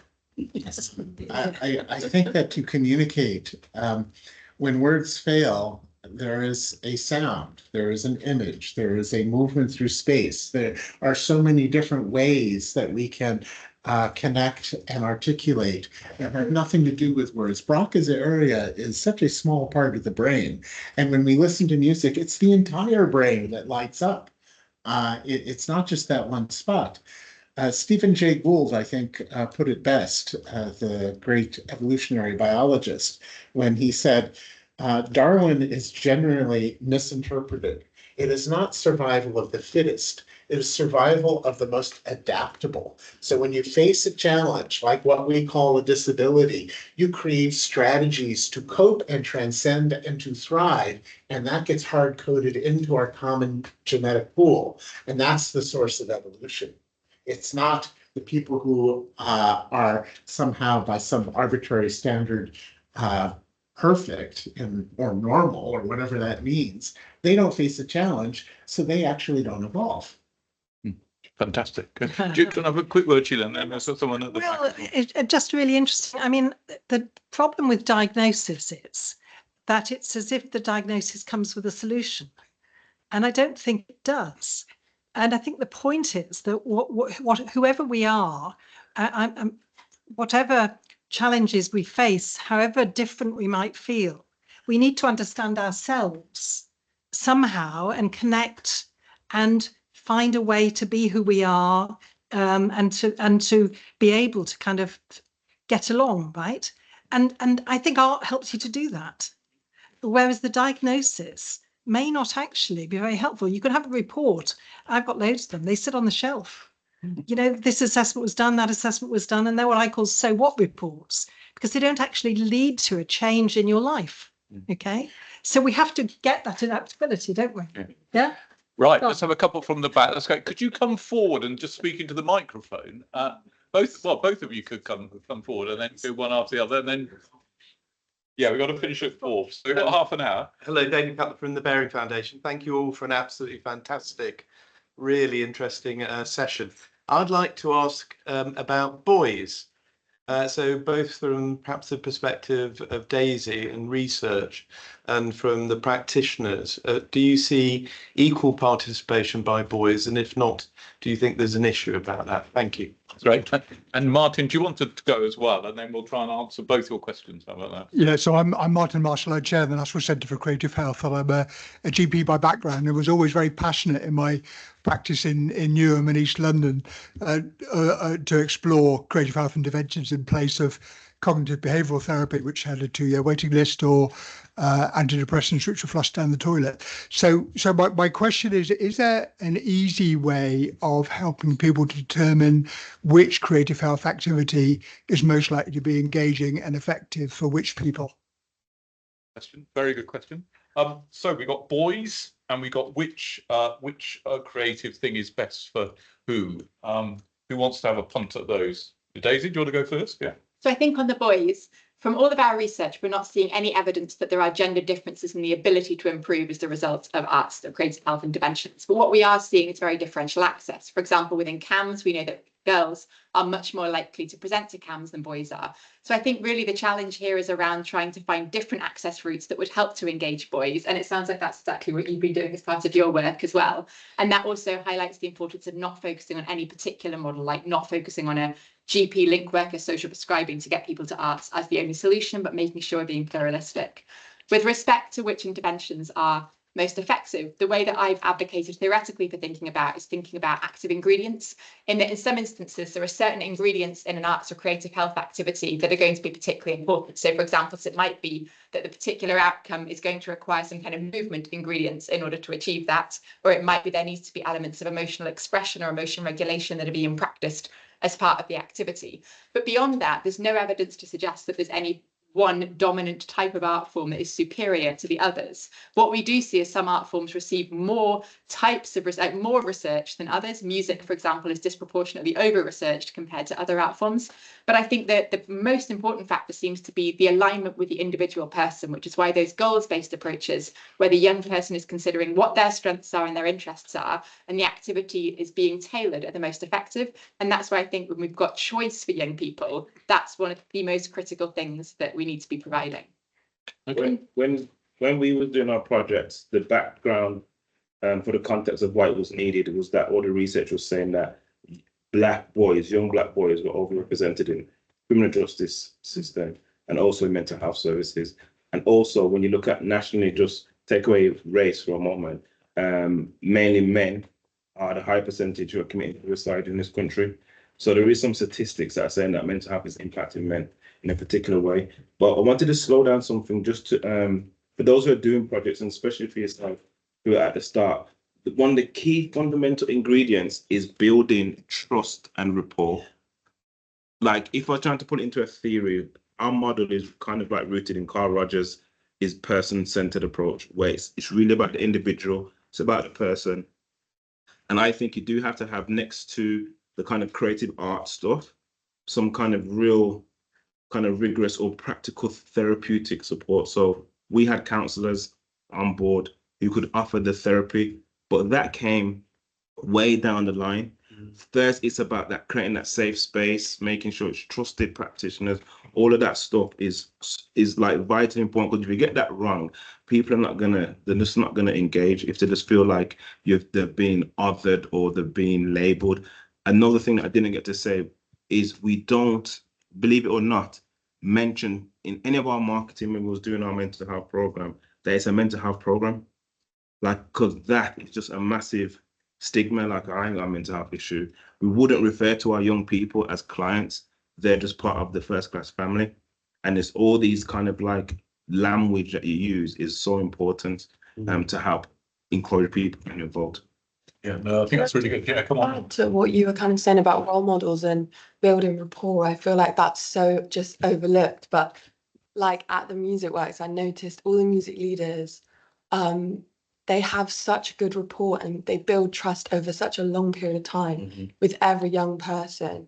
And like, for example, for me as well, being an ethnic minority, having someone that looks like you or that has a similar experience, of growing up in the UK as you, like talking to you about mental health, it's kind of like at first it was like a light bulb went off for me, and we had group discussions, and hearing from people again that looked like me or were a similar age to me talking about their mental health, it felt so different to something I'd ever experienced before. And that was not within the school system, that was within the Music Works, you know, that was separate to. Do you think there's a difference between boys and girls? I mean, so I was going to speak actually. So my brother, he's 14. He's got severe ADHD, and I actually believe that I'm probably undiagnosed. But I never would have gone to CAMS or anything when I struggled with my mental health, or I probably wouldn't have looked. You know, it's undiagnosed in women, ADHD. So I can't say for myself, but for my brother. He came to the Music Works because his friends were going and because it was a cool place and because they were all, it wasn't like a teacher school system. It was we're all on the same level. We're all humans. We're all Community. a community. And he got to have conversations there that he can't have with teachers, with family members. He couldn't have them with anyone else. It had to be in that environment where it was a trusting, warm environment. I love how you spoke about the living rooms and the barbershop environments. Like, that's what the Music Works is. It feels like a homely space. And yeah, he had to have those conversations in a room with other people that looked like him and have similar experiences to him. So yeah, I just think. Yeah, no, it's really good. I like that. It's got to be a bit cool. You don't want to. Yeah. So just like that, there's no banning culture at the Music Works. It's very much like you're treated. Everyone's on the same level. There's even Malachi. He'll talk to any young person. He's the CEO, and he'll talk to any young person that comes in who has a query or a question. And he definitely doesn't have time to do that, but he'll make the time for anyone. And I think that's so important as well. That there's no hierarchy. There's no last names. It's everyone is on the same level, and you can talk to anyone at any time. There's consistent check-ins with everyone. And I mean, the music leaders, Mikkel, for example, he has lived experiences that some of these young people can relate to, and he'll have real honest conversations. And that's something that I think is just missed so widely in other organisations. Brilliant. Yeah, I mean, for our organisation, the 4 main reasons young people come to us is isolation, low mood, low confidence, and anxiety. Yeah. And creativity is a vulnerability as well, and you're going to need those nurturing relationships to feel safe in that space. Yeah. And that's the journey. One of the questions was about specific art for. Yeah. Any? Well, when I arrived, it was very project based, the work that we did. So we put in a drop in every week where young people come. It's not project based. It's just come into the space for as long as you want, regular you want. And it's about really kind of exploring that when you've been told art is something. I think that happens very early. You decide the Be Well data in Manchester says that young people stop being creative at 12, really, in terms of accessing stuff. So you've got to do a bit of unpicking of that and kind of take it away from. It's not about art. It's about you. What do you want to explore? What do you want to kind of? I mean, any artist that's what they do, really. That's the mode they're in. So allowing that space just to experiment and just to kind of try stuff. I mean, I'm notorious just for saying yes to everything. We just try everything, right? Because I don't know where it's going to go. And the young people, there's something in them that they need to. It's like improvisation. You never really know. You'd like to go there. Yeah. In terms of differences between art forms, I'm going back to that, if I may. Well, there are a couple of studies that are coming out that are less known, if you like. One is the study that systematic literature review and meta-analysis that's coming through in Nature, that I know it has other pieces of work there as well. We attempted to create differentiation between art forms and see whether there was any differences between them, and we couldn't find anything in terms of published research already. But the volume, as Daisy was saying earlier, of where the research sits is very different depending on the art form. The other thing we did in a school-based study, we had dance therapy, music therapy, drama therapy, and whatever is the last one I missed now. So 4 different art forms delivered in schools, and we're trying to figure out changes for the well-being of children. And we also compared the difference between them. And again, there were some groups that improved, the outcomes were improved more for certain outcomes than others, but there was in no case any significant differences. What was different was how it was introduced. For example, in one of the projects, in one of the schools we worked, we introduced dance therapy as dance therapy. Boys did not want to participate because dance is not cool for boys in certain cases. We moved to another school that was a movement experience, and we had mixed groups very happily engaged and participating. Yeah. So and with serious outcomes as a result of that. So I don't. Can I come on to Gemma now? Because I did limited time. You did have your hand up. Hi, I'm Gemma. I used to work with Rod at 42nd Street, but I've worked on the Creative Health Review with Alex, and I currently work at Welcome Trust. But yeah, I guess I did some research with Rod when we were working at 42nd Street on like what are the active ingredients of creative health interventions for young people. And it was really interesting because we talk about social prescribing a lot, but actually we found that through like nurturing young people and providing them with role models that they trust or offering peer support, that they're actually able to identify, and I suggest like self-prescribe an arts-based intervention that works for them. And I think that's really important because if you compare that to a lot of interventions in CAMS, young people don't have a lot of agency in the types of interventions which they receive. They might not always adhere to these interventions. They're not, maybe they don't work for them, CBT all the time, or they don't connect with the therapist who they're given. And I think with a creative approach, a young person's actually able to design, a process or some kind of therapeutic process that works for them.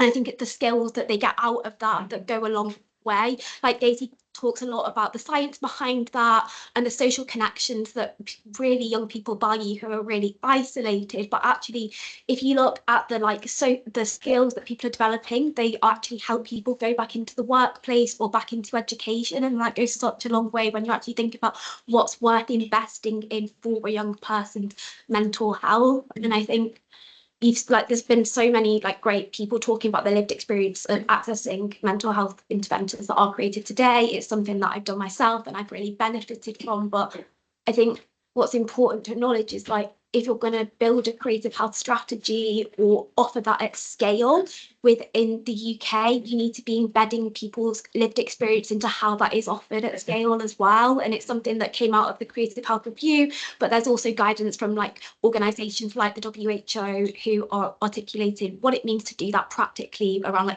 how do you remunerate people to be involved in decision making around that. And it shifts this whole hierarchy of young people not being in control of their own care, but are actually able to direct what that looks like. And ultimately, I think that would mean that you're actually able to maximise the benefits of those interventions for people most affected by mental health. Yeah, good comments. I totally agree with that. So can we have one here and then over to Chris, and then we've got a couple more questions then. So keep them short if you can. I think what's becoming increasingly clear at the moment is going back to what Nathan said about co-production.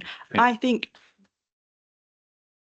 co-production is immensely crucial, and I realise that, and I participate in a lot of co-production because young people rarely, almost never, have any access to any sort of meaningful change or access to any sort of power at all. Yeah. So I think being able to take control of the services that people want you to access just makes sense. Yeah.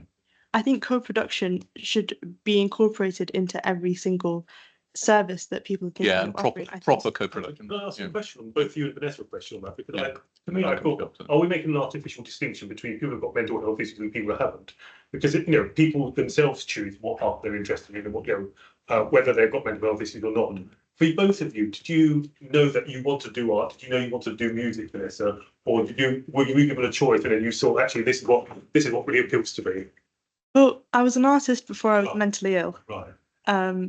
So I already knew that I liked art. Yes. So it was a no-brainer for me to decide, right, I'm going to combine art, which is the only language that I'm truly fluent in, with the mental health treatment that I'm getting.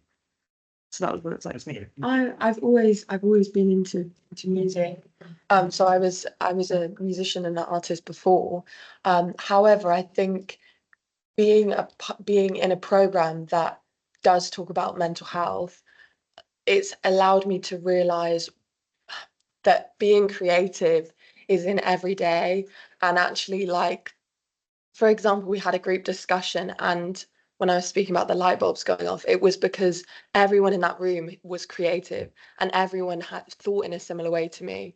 And it's led to really lasting friendships because it's with people that think in a similar way and can understand me on another level. And I think, is it just because those people are creative, or is it because we had conversations about how creative minds work, and maybe everyone's creative and maybe we're just not acknowledging that we think in this certain way and we're just not talking about it. Yeah, good comments. Very briefly, Chris and yourself, and then I want to get a couple more questions as well. So Chris. Yeah, very briefly, I'm not aware of any evidence that suggests a hierarchy of artistic genres. And I mean, it is art after all, it's subjective, so it's whatever winds your clock. But there may be some certain specific examples where a person's situation could be addressed by a specific art form. For instance, it's not a young person's example, but a stroke victim may have Broca's areas damaged and develop an inability to speak. Well, luckily, singing is an all-brain experience, so maybe they can't speak, but they can sing. And then by repeatedly singing, they can develop the neural pathways to regain speech. So that's something you couldn't do with drawing, for instance, but you could find a reverse example. But I think the main thing I want to say is that from this extended conversation, what we're hearing is that we shouldn't get stuck in a deficit-based approach. We shouldn't get stuck in the reduction of symptoms. We should be thinking about the assets, building trust, having faith in the future, making connection. And let's not forget, having fun. Being able to acknowledge and celebrate moments of joy. That's what the arts bring. Yeah, no, really good point about the joy, particularly. Nathan, do you want to add anything? I was thinking, if you finish with your hat, I'd love to have a wear of it later. I'm not being hacked, you know. Or, that's a bit lateral. Sorry. Yeah, I wasn't expecting that. Yeah, but yeah. Yours is pretty cool. On a serious note, one of the things I was just thinking is that, like, in the UK, like I've been listening to a few podcasts and creative artists who are actually quite popular and doing well are struggling to even survive in the economy because there's a notion out there that the creative arts is just not respected as like other industries. But I'm finding today very refreshing that we're really looking to put like creative arts front and center. Yesterday was with some young people and a young person who's just been a part of a film that we produced, a small short film. She said to the room yesterday that I didn't realize I was a victim and that I was going through poor mental health until I went through the process of telling my story through a film. And just to answer your question, sometimes they don't know what they don't know, like what's going to fit. Most of the young people that from our organization perspective will always just think music because they just want to be in the studio and they kind of just want to express themselves in the studio. But when you give them other opportunities to express themselves, then they'll realize that actually there's a wider plethora of creative arts that they can tap into. But a lot of the young people that we deal with, they're just so blinkered, they only know about really being an actor or doing kind of music, but there's more art than just music, there's theatre and stuff like that. Can I add really briefly? Well, yeah. I remembered your question about were you an artist before? When I was struggling the most with my mental health, I was not doing any kind of music. I'd completely checked out. I'd done a music GCSE that didn't speak to me whatsoever. And I'd completely checked out. I didn't write music. I didn't make music. And it's the only thing that like sets me alight. So for me not to do that and my mental health being the worst, I think there's such a straight correlation there. Also songwriting. I write a song and it's like my subconscious writes it. And I realise what I'm struggling with, what I'm really not struggling with and what I'm happy and really passionate about. So me not doing that is almost like me not talking to myself, you know? Really interesting. I've got like a go on for about 3 hours, but can we, was there a couple of hands or just one hand? Would you like to both come forward? I think you both come forward. Both come forward. Why don't you co-produce? Yeah, co-produce. See what you Thanks everyone. Thanks for being invited. I'm from Wakefield, so I'm giving West Yorkshire a bit of a shout out. Because I haven't heard many from my part of the world. The Red Wall, by the way. Yeah, birthplace of Henry Moore and Barbara Epworth. I just want to say that this stuff works. I'm 50-year-old. I'm from a little, ex-mining village. Very sceptical about art until I got into social prescribing several years ago. And then saw the power of art therapy, arts. I've recently started doing poems myself, poetry and that sort of stuff. So I keep hearing the stuff about evidence-based, and I get why commissioners need to hear evidence-based, but please take it from, like Nathan said, and all these wonderful people around here, this stuff works. But we need the support. It's not just necessarily about money, it's buildings, it's other resources. And it definitely starts in the voluntary sector. Yeah, no, good. Yeah, very good point. Yeah, excellent. So I'm Fanny Malik. This wasn't meant to. We actually have got a very similar comment, so it's worked out quite well. I'm from the National Academy of Social Prescribing, and I guess I just wanted to say one thing that we haven't talked about here much, and we haven't had somebody on the panel speak, is about money, because all this is brilliant, but actually we need new money. So I just want to give you a quick example. So at Christmas, I got an email from a CAMHS nurse saying, would I send them some marker pens and papers, because they couldn't afford that. Wow. So I went to Tiger in Putney and I spent 20 quid and I posted it to them to go and have it. On the other end of the kind of spectrum, I was on a call with the funder, they're not in this room, and they said they were telling us that the budget was too much. Now, in that budget that we'd put together for a major CYP project with South Bank Centre, the one that I'm working on with them, it was budgeted properly. We had mental health practitioners in there, we had proper food and drink for the young people, but they were saying that it seemed too expensive because they'd seen it done cheaper before. So I guess what I'm saying here, this doesn't necessarily need responses, but it's maybe just to address the elephant in the room, is this is all brilliant, but we're all competing for the same money. Most of us in this room will all be applying for the same kind of trusts and foundations or doing the hustle from the same people. So we just need to think about where does potentially new money come from. And I know recently the government 2 days ago just announced the dormant assets pot of money. Great. So where can we find new money to help things move forward? I'd like to just jump on that and just say, going back to my point around equitable partnerships, please, for the love of God, when you do put your partnerships together, please stop disrespecting the grassroots organizations and third sector kind of charities, because too many times I've been invited to meetings where you're trying to give me like 5% of your big, massive, beautiful, luxurious budget. And I find it very offensive. And then also think politicians, you guys are going to have to address is the inequality, because in the mental health system, it's like a monopoly. And I kid you, the big players are just constantly resourced. And when you're trying to come up with new innovation and stuff like that, it's literally hard. It's like a gang. I mean, from my perspective anyway, the amount of no's we get is just ridiculous. So I feel like it's a monopoly out here in this mental health space. We're fighting the NHS for money, is it possible? It's a point that I was thinking sort of similar around money, and that part of the challenge. Sorry, I'm Sarah Houghton. I'm from Place to Be, Director of Mental Health Workforce Development. We are a children's mental health charity providing sort of play-based services in schools. Commissioners don't necessarily understand the individual stories of improvement, and commissioners are interested in numbers getting through sort of the doors. That is the question we get all the time. How many can you see? Not what will the outcomes be? And I think it's for places like this to change that narrative of actually what is the outcome, not how many people can you see through the doors. And my final question and point to think about is who is actually going to do this work? I'm a psychotherapist. I do think that there is something to be said for in trained counsellors and psychotherapists doing the relational work, because we've done some work on ourselves and don't bring too much of ourselves to the work with children and young people. And that is quite a key part of leading to positive outcomes for children and young people, is that who's doing this work? So many psychotherapists like me, we've paid to do it ourselves.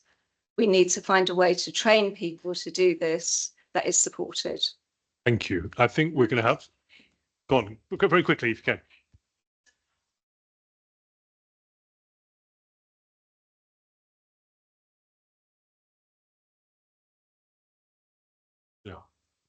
It's a very fascinating point. There's a number of us in the House who are talking about medication and whether it's over medication. We've also got, if I'm honest about it, in the Lords, we've got some eminent medical people who are actually sceptical about social prescribing. So it's a challenge that we have, and and it's how to get your stories there. Yeah, exactly.